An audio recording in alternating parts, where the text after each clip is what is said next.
Corona को लेकर आपने कई तरह की भ्रांतियां भी सुनी होंगी और कई तरह के फैक्ट्स भी सुने होंगे। अब इन्हीं भ्रांतियों और इन्हीं सच्चाइयों के बीच में कहीं ना कहीं आप कंफ्यूज हो गए होंगे। बस आपका इसी कंफ्यूजन दूर करने के लिए हमारे साथ एमडी मेडिसिन डॉक्टर रवि गोड से जुड़े हैं, सीधे पेंसिल्वेनिया अमेरिका से, ताकि आपको ये पता चल सके कि आपके लिए कौन सी चीजें जाननी चाहिए और किन चीजों को आपको पूरी तरीके से नकार देना चाहिए। नमस्कार, मैं हूं आपके साथ श्रेया भोगना और आप देख रहे हैं न्यूज तक। तो देखिए, आज जिस वीडियो की आज हम शुरुआत करने जा रहे हैं, हमारे साथ डॉक्टर रवि गोडसे जुड़ गए हैं। तो उनमें हम वो क्वेश्चंस शुरू करेंगे, वो सवाल पूछेंगे डॉक्टर गोडसे से जो कि आप ही पूछते हैं, यानी कि फ्रिक्वेंटली आस्क्ड क्वेश्चंस होते हैं। तो आपका बहुत बहुत स्वागत है डॉक्टर गोडसे हमारे कार्यक्रम में। तो पहला सवाल तो यही है कि कोरोना खत्म कब हो रहा है? पहला जवाब ये था कि जब आप चाहो, निजी रूप में। अगर अगर आपने वैक्सीन ले ली है या आपको खुद कोविड हुआ है, तो आपको चांस है कि आप सीरियस डिसीज तो बच जाएंगे। तो इसका मतलब आप अभी अस्पताल नहीं पहुंचेंगे, वेंटिलेटर नहीं लगेगा। तो आपने खुद को बचा लिया, फैमिली को बचा दिया। निजी रूप पे आपने पैंडेमिक को खत्म कर दिया। सुबह उठने के बाद ना कोई रफी का गाना सुना है, ना किसी दोस्त को फोन किया है, पहला नंबर चेक करते कितने नंबर आए, सेशल्स में कितने नंबर आए। अभी आप बताओ, जो दर्शक है आपके, वो मुझे ईमानदारी से बताए कितने लोग सेशल्स को अनमार्क्ड मैप पे बता सकते हैं कि सेशल्स कहाँ पे है? नहीं बता सकते। तो क्या फर्क पड़ता है सेशल्स में कितने? छोड़ दो, अभी लोड मत ले लो, सब 24 घंटा कोरोना कोरोना कोरोना छोड़ दो। अगर आपने निजी रूप पे पैंडेमिक खत्म कर दिया और आप जैसे हजारों लोग हैं, तो पैंडेमिक मानो खत्म हो गया। लेकिन मैं घुमा फिरा के आपके सवाल का जवाब नहीं दे रहा हूँ कि ये पैंडेमिक कब खत्म होगा। ये पैंडेमिक खत्म हो चुका है 2 दिन पहले भारत के लिए। 1 जुलाई 2021 को ये पैंडेमिक खत्म हो चुका है। इसका मतलब क्या है कि केसेस बिल्कुल नहीं आएंगे, ऐसा तो नहीं। लेकिन मलेरिया के केसेस हम कहाँ ट्रेस करते हैं, डेंगू के कहाँ ट्रेस करते हैं, तो शायद एंडेमिक बन के रह जाएगा। लेकिन जो लोगों को कोविड हो चुका है, वो लोग अभी सीरियसली इल नहीं होते। वो म्यूटेशन के अगेंस्ट तो वैक्सीन से भी ज्यादा चलता है हिस्ट्री ऑफ डिसीज। तो दुर्भाग्यता से ऐसा नहीं होना चाहिए था, लेकिन जो हो गया सो हो गया। दुर्भाग्यता से जब पूरे दुनिया के पास डोसेस थे वैक्सीन के, हमारे पास केसेस थे। तो हमारे इतने लोगों को हो चुका है ऑलरेडी कोविड कि ऐसा कोई बचा ही नहीं है अभी। आप किसी दोस्त के साथ बात करो तो हो गया सबको, मानो टांगा रामगढ़ पहुंच गया। तो अभी हमको होने की संभावना बहुत कम है। इसलिए मैं ये कह रहा हूँ दावे से। लोग कह रहे केस आ रहे हैं, मैं कह रहा हूँ आप जब दिल्ली के तरफ जाते हो तब साइन होता है ना दिल्ली कितनी दूर है। लेकिन दिल्ली में कहाँ ज्यादा साइन है कि आप दिल्ली आज आप पहुंच गए हो। इसका मतलब ये नहीं कि आप मास्क छोड़ दो या हाथ धोना बंद कर दो। मास्क डालते रहो, क्योंकि हमारा वैक्सीन का एफिकेसी थोड़ा कम है। लेकिन मेरा ये मानना है इफेक्टिवली पैंडेमिक का दी एंड हो गया है, 2 दिन पहले हो गया है। यानी कि आप कह रहे हैं कि अब कोरोना खत्म हो गया है। कोरोना जिसको हम लोग पैंडेमिक बोलते हैं, एपिडेमिक बोलते हैं, एंडेमिक बोलते हैं। अभी कोरोना शायद हमारे साथ रहेगा, लेकिन फ्रेडरिक नीत्शे कहता था the thing that doesn't kill me makes me stronger. अगर हमको वो मारना बंद कर दे, अगर हमको वो मारना बंद कर दे, तो हमें क्या फर्क पड़ रहा है ना। अगर आप रामगढ़ रहते ही नहीं हो और गब्बर है मदुरई में, तो आपको क्या फर्क पड़ता है? आप रहो ना, आराम से टांगा चलाते रहो, क्या फर्क पड़ता है? वो दूर है। तो वो आपको तकलीफ देना बंद कर देगा, हॉस्पिटलाइजेशन बंद कर देगा। तो ये इसके उसको कहते हैं effectively over. So the pandemic is effectively over 1 जुलाई से। और अभी आप देखेंगे केसेस एकदम कम हो जाएंगे। केसेस बढ़े भी तो सीरियस डिसीज नहीं होगा। तो क्या हर दिन जो ये नए वेरिएंट आ रहे हैं उस पर के वैक्सीन जो है वो काम करेगी? यस, काम करेगी, जरूर काम करेगी। ये वेरिएंट, ये ना आरएनए वायरस है। तो ये आरएनए वायरस बदलता है। तो मैं काफी टीवी पे यूट्यूब पे कह चुका हूँ, लेकिन इंपॉर्टेंट बात है इसलिए कहता हूँ। वो जो अगर उसका कोई आपको एकदम एग्जाम्पल देना हो एकदम, तो वो मैं कहूँगा कि लालू प्रसाद यादव कि इंदिरा गांधी नहीं बनेगी, इतनी तब्दीली नहीं आएगी उसमें, थोड़ा बदलेगा, नकुल का सहदेव हो जाएगा, एकदम बड़ा नहीं बदलेगा, आरएनए वायरस है, थोड़ा थोड़ा बदलता है। फिर भी हमें डर ये है, खौफ ये है कि अगर हमने वैक्सीन ली है तो नकुल के खिलाफ ली थी और अभी सहदेव आ गया, तो क्या वैक्सीन हमें बचा पाएगी? और उसका आंसर है यस, थोड़ी कम बचाएगी, थोड़ी कम बचाएगी, क्योंकि उसका थोड़ा टारगेट बदल गया होगा, लेकिन फिर भी बचाएगी। अभी जो फाइजर वैक्सीन है, that protects you against delta, जो B1617.2, जिसको हम लोग खुद ही बड़े प्यार से इंडियन म्यूटेशन कहते हैं, न्यूयॉर्क टाइम्स भी कहते हैं इंडियन म्यूटेशन। चाइना वायरस नहीं बोल सकते थे, लेकिन इंडियन म्यूटेशन सबको ही कहते हैं। हाँ, तो मैं तो इंडियन म्यूटेशन कहता ही नहीं हूँ, मैं उसको B1617.2 version of the Wuhan virus कहता हूँ, उसको अभी डेल्टा बोलते हैं। तो डेल्टा के खिलाफ फाइजर चलती है, कोविशील्ड भी चलती है और कोवैक्सिन भी चलती है। अगर आपने ये जो वैक्सीन ली है इंडियन, तो आपको सीरियस डिसीज से बचा देगी, लेकिन आपको मामूली कोविड होने का चांस है, फिर भी आप अस्पताल नहीं जाओगे। तो ये जो बदलाव आता है, उत्परिवर्तन होता है वायरसेस में, only replicating virus can mutate. जो वायरस रेप्लिकेट होता है वही म्यूटेट होता है। अगर हम लोग इस डर में बैठ गए कि वैक्सीन शायद उससे प्रोटेक्ट नहीं करेंगी, तो तब तक हम बैठे रहेंगे, तब तक वायरस एक नया रूप लेके आएगा। वो नकुल का सहदेव नहीं, दुशासन तक इतना नहीं पहुंच जाएगा, लेकिन बदल जाएगा। तो अभी डेल्टा के अगेंस्ट कोवैक्सिन चलती है 65%। तो इमेजिन 2 लोग, इसका मतलब क्या है, क्या आपके दर्शक जानते हैं? 65% का मतलब ये है कि जो लोग उन्होंने कोवैक्सिन के 2 डोज लिए हैं, ऐसे 100 लोग अगर कोविड पेशेंट के संपर्क में आ गए डेल्टा के, तो 35 लोगों को फिर भी कोविड हो सकता है। तो ये स्टोरीज अभी व्हाट्सएप पे डालना बंद कर देना चाहिए कि मैंने 2 डोज लिए थे और मुझे कोविड हो गया, होना ही था, 35% चांस है। लेकिन पोस्ट ये डालो कि वैक्सीन ली थी इसलिए बच गया भैया।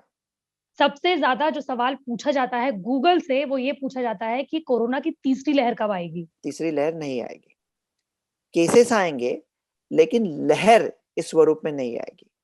तो अभी हम लोग कितने भी केसेस आएंगे तो मैं कहूंगा ये लहर नहीं है, और 2 भी केसेस आएंगे तो लोग कहेंगे ये तो लहर है। हमको पता चलेगा, हमको मालूम है, पब्लिक है वो सब जानती है, पब्लिक को पता चलेगा ये लहर इस स्वरूप में नहीं आने वाली है, क्योंकि हमारा वैक्सीनेशन भी बढ़ रहा है। काफी लोगों को, आपको पता भी नहीं है, इतने लोगों को हो चुका है, तो वो लोग सीरियसली इल नहीं होंगे। ये लहर वहर कुछ नहीं आने वाली, तीसरी लहर नहीं आने वाली। तो अगर ये नहीं आने वाली है तो कब आने वाली है का क्या मायना रहा? देखो, मैं पहले गलत हुआ था एक बार, मैंने कहा था 26 जनवरी तक ये ऑलमोस्ट खत्म हो जाएगा, पिछले और दूसरी लहर नहीं आएगी। इसके पीछे मेरा ये कहना था कि 16% इंडिया का पॉपुलेशन का वैक्सीनेशन जनवरी 26 तक हो चुका होगा, ऐसा मेरा बयान था। अभी मैं कोई उम्मीद नहीं रखता, ना तो सरकार से ना तो लोगों से। तो मेरा जो प्रेडिक्शन है वो किसी पर निर्भर नहीं है, वो आत्मनिर्भर है। वो ये मैं नहीं कहता कि गवर्नमेंट ने इतने डोसेस दे दिए या लोगों ने इतने मास्क पहन, आप कुछ भी करो ये नहीं होने वाला है।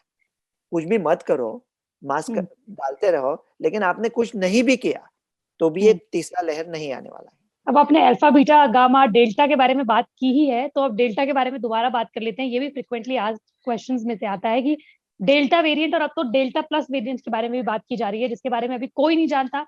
लेकिन इसमें प्रॉब्लम यह है कि सरकार के जो अलग अलग अधिकारी जो हैं, वो डेल्टा प्लस वेरिएंट के बारे में अलग अलग बयान देते हैं। जैसे फॉर एग्जाम्पल एनके अरोड़ा साहब ने कहा कि डेल्टा प्लस वेरिएंट जो है वो उसकी वजह से भारत में तीसरी लहर आ सकती है, खतरनाक है।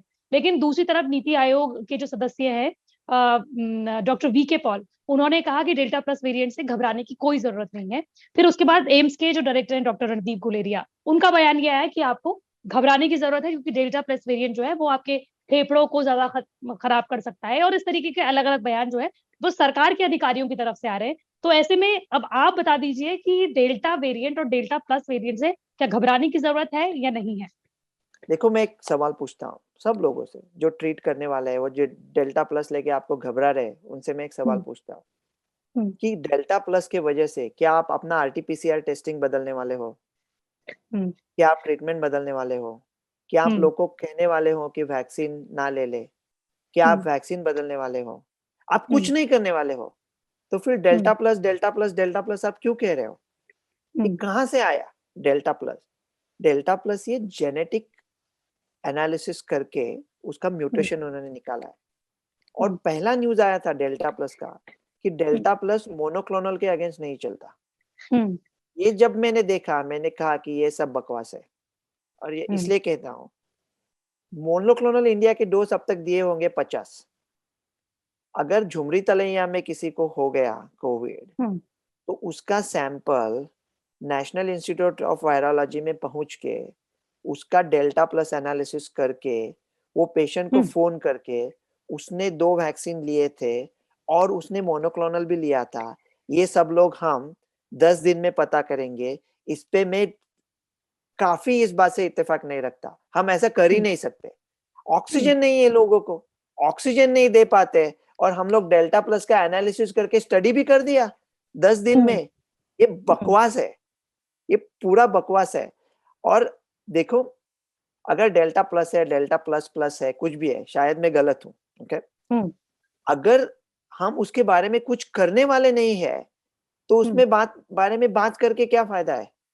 डेल्टा प्लस के बारे में बात करके क्या फायदा है? मेरा तो मानना है कि अगर मैं तो पहले कहूंगा कि डेल्टा प्लस है ही नहीं। अगर डेल्टा प्लस है भी, तो हम लोग उसे जान नहीं सकते। देखो, आपने वो डॉन मूवी देखी है, तो अमिताभ बच्चन कहता है हेलन को, रिवॉल्वर खाली है, ये डॉन जानता है, मोनिका जानती है, लेकिन पुलिस नहीं जानती। यहाँ तो पुलिस भी जानती है रिवॉल्वर खाली है, कुछ नहीं है उसमें। और इससे ज्यादा लोग बात करके डर के अगर वैक्सीन लेना बंद कर दिए, तो फिर डेल्टा प्लस को जरूर ला देंगे, आप उसको न्योता दे देंगे। तो आप ये डेल्टा प्लस वगैरह नॉनसेंस बंद करो। डेल्टा के अगेंस्ट भी चलता है। यूएस में एक स्टडी आया था लैब में कि फाइजर वैक्सीन है, उसका एंटीबॉडी 6 गुना कम रहता है डेल्टा के अगेंस्ट। डर गए हमारे लोग, हमारे द्रोणाचार्य, फाउची व्यूची एकदम डर गए, 6 गुना। लेकिन रियल लाइफ में स्टडी आया, इट वर्क्स 88% अगेंस्ट डेल्टा। तो लैब में जो स्टडीज है वो बकवास है। रियल लाइफ में जो स्टडीज होते हैं, वो रियल लाइफ में क्या होता है देखो ना। तो इसके बाद फिर लोगों ने ये भी सवाल पूछा है कि क्या भविष्य में कोरोना के और भी वेरिएंट्स आएंगे और क्या वो और खतरनाक होंगे? Only replicating virus can mutate. तो अगर जब पूरे विश्व का नहीं होता, वो एक यूनाइटेड नेशंस ने कहा था, unless everybody is safe nobody is safe. मेरे ख्याल से इतना ठीक नहीं है। आप सिर्फ अपनी सोचो, इसमें मेरे लिए क्या है? आप वैक्सीन ले लो, आप अपने परिवार को वैक्सीन दे दो, अपने लिए खत्म कर दो। जब आप जैसे हजारों लोग हो जाएंगे, दुनिया के लिए खत्म हो जाएगा। बिल्कुल। अगर ये वेरिएंट आ भी गए या अफ्रीका में आया, तो वैक्सीन आपको सीरियस डिसीज से बचा देगा अगेंस्ट नहीं। अभी कहाँ थे 2020 में? कहाँ अल्फा बीटा गामा डेल्टा कहाँ था? कुछ नहीं था। लेकिन जो लोगों को कोविड हुआ था वो अभी बच गए ना। बिल्कुल। दूसरी तो सीरियस डिसीज नहीं हुआ। तो बॉडी सीख लेती है ना इम्यूनिटी कैसा बनाना है। तो बॉडी के इम्यूनिटी बनाने के पैतरे ऐसे होते हैं, हमको पता भी नहीं है। हम सिर्फ एंटीबॉडी मेजर करते हैं, छोटे से लैब में, जहाँ विंडो भी नहीं है, हम एंटीबॉडी मेजर करते हैं और कहते हैं साइंटिस्ट ने क्या। अरे क्या साइंटिस्ट यार, वो एक कप चाय और में पड़ जाएंगे, तो उसमें कुछ नहीं है उसमें। तो ये रियल लाइफ में सब चलेगा। ये अगर नया उत्परिवर्तन भी आएगा, और एक बात जो कोई बात ही नहीं करता उसके ऊपर, वो कहता है ना, असरानी था अंग्रेजों का जमाने का जेलर, वो नहीं बदला। ये वायरस जैसा बुरी तरह बदलता है, वैसा अच्छे के लिए भी बदल सकता है ना। तो शायद ऐसा उसका म्यूटेशन हो कि वो लोगों को इन्फेक्ट करना ही बंद कर दे, ऐसा भी हो सकता है। लेकिन कभी कभी होता है जिसको क्रमागत उन्नति बोलते हैं, इवोल्यूशनरी प्रेशर, उसके वजह से वायरस थोड़ा ज्यादा इन्फेक्शियस हो रहा है, लेकिन ज्यादा डेडली नहीं है। ओके, तो डरो मत। ये अगर नए भी आए तो भी वैक्सीन आपको बचा देगी, वैक्सीन का शायद बूस्टर लेंगे, वो देखेंगे बाद में। अब लोगों का सवाल है कि ये मास्क कब तक पहनना पड़ेगा, ये हमारे चेहरों पे जो मास्क लगा है वो कब उतरेगा हमारे चेहरों से? तो ये जो मास्क है अमेरिका में तो ऑलमोस्ट निकल गए अभी। हम्म फेडरल एविएशन में अभी मैं हवाई में गया था छुट्टियों पे, तो एयरप्लेन पे डालना पड़ा, लेकिन बाकी किसी जगह पे। अभी कल मैं एक पिट्सबर्ग रेस्टोरेंट में गया था लंच के लिए, और सब लोग मेरी तरफ घूर रहे थे। मैंने हम्म क्या क्या मैं तो दिखने में ठीक ठाक हूँ, लेकिन अभी मेरे तरफ देख क्यों रहे हैं? मुझे ध्यान में आया, मैंने मास्क पहना था। मैंने मास्क पहना था तो लोग घूर रहे थे, डर गए कि इसने साले ने वैक्सीन नहीं ली है, हम्म इसलिए लोग मुझे हम्म देख रहे थे। अमेरिका के तो निकल गए। हम्म मेरा ये दावा था 2 अक्टूबर को भारत माता के भी मास्क निकल जाएंगे, 3 महीने में निकल जाएंगे। अगर इसके ऊपर एक शर्त डालूंगा, अगर हम्म आप अभी सब लोग मास्क ठीक तरह से पहनो तो 2 अक्टूबर को निकल जाएंगे। अगर हमको जिंदगी भर मास्क नहीं पहनने हैं तो अभी नेक्स्ट 2 महीना पहन लेते हैं, अच्छी तरह से पहन लेते हैं, और हम्म। फिर निकल जाएंगे, जरूर निकल जाएंगे। बढ़िया। अब इसके बाद दो सवाल हैं जो बिल्कुल एक साथ पूछूंगी। पहला सवाल ये है कि सेफ ट्रैवल कब कर सकेंगे पूरी दुनिया भर में, और दूसरा सवाल ये है कि स्कूल खोलने के लिए अब सरकार के लिए एक परफेक्ट टाइमिंग क्या होनी चाहिए कि जब स्कूल खुले, स्कूल का मतलब कहने का मतलब ये है कि जब हमें ये लगे कि हमारे बच्चे भी बाहर जाके सुरक्षित रह सकते हैं, वो दिन कब आएगा? ये जो नए वर्जन है, म्यूटेशन है, वो थोड़े ज्यादा इन्फेक्शियस है, हम्म इसलिए बच्चों में केसेस आ रहे थे। अभी सब हम्म लोग कह रहे थे कि बच्चों में तीसरी लहर में आईसीयू बनेंगे बच्चे, ऐसा कुछ होने वाला नहीं है। हम्म यूएस में भी नहीं हुआ था, यूके में नहीं, इंडिया में भी नहीं होगा। बच्चों में ज्यादा केसेस आएंगे अगर नया इन्फेक्टेड वेरिएंट आता है। और ज्यादा केसेस क्यों आएंगे? क्योंकि बच्चे वैक्सीनेटेड नहीं है।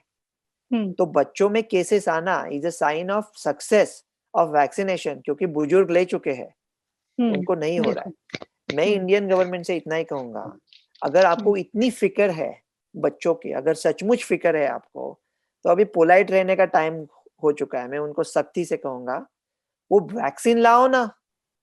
फाइजर 12 साल के ऊपर से हम लोग दे रहे हैं यूएस में, हम लोग अपने बच्चों को दे रहे हैं। क्या हम लोग अनसेफ वैक्सीन बच्चों को दे देते? अब इसके अलावा दूसरा सवाल है वेंटिलेशन के को लेकर। लोगों का कहना है कि सरकार ने जो दिशा निर्देश जारी किए हैं, फेस मास्क, सोशल डिस्टेंसिंग, अपने हाथों को बार बार धोना, क्राउड में कम जाना, लेकिन इसके अलावा एक वेंटिलेशन के बारे में लोग बार बार बात कर रहे हैं। न्यूयॉर्क टाइम्स ने कई वेंटिलेशन को लेकर कई आर्टिकल्स भी लिखे हैं। तो आपका क्या मानना है कि किसी घर में अगर कोई कोविड पेशेंट है तो क्या बाकी लोग वेंटिलेशन के जरिए हवादार कमरों को हवादार बनाने से क्या बच सकते हैं? ये जो पहला जो डिबेट था, वेदर ये ड्रॉपलेट है या एरोसॉल, हम्म हम्म कभी कभी एरोसॉल हो सकता है, लेकिन ये ड्रॉपलेट है। हम्म ड्रॉपलेट मतलब अगर आपको कोविड हुआ है तो हम्म आपके जो नाक से निकलेगा वो मोटे होते हैं, वो जमीन पे गिर जाएंगे, और फिर वो किसी को इन्फेक्ट नहीं करेंगे। इसलिए सरफेस से ट्रांसमिशन का चांस 1 in 10,000 है। हाथ हम्म धोना अच्छी बात है, लेकिन अगर आप हाथ धोना और मास्क पहनने में से एक ही कर सकते हो तो मास्क कर लो। Mask are more important. तो इंडिया में तो कर सकते हैं, पिट्सबर्ग में नहीं कर सकते क्योंकि इतनी ठंडी होती है। हम्म इंडिया में जितना वेंटिलेशन हो, खुली खिड़कियां, वो अच्छा है।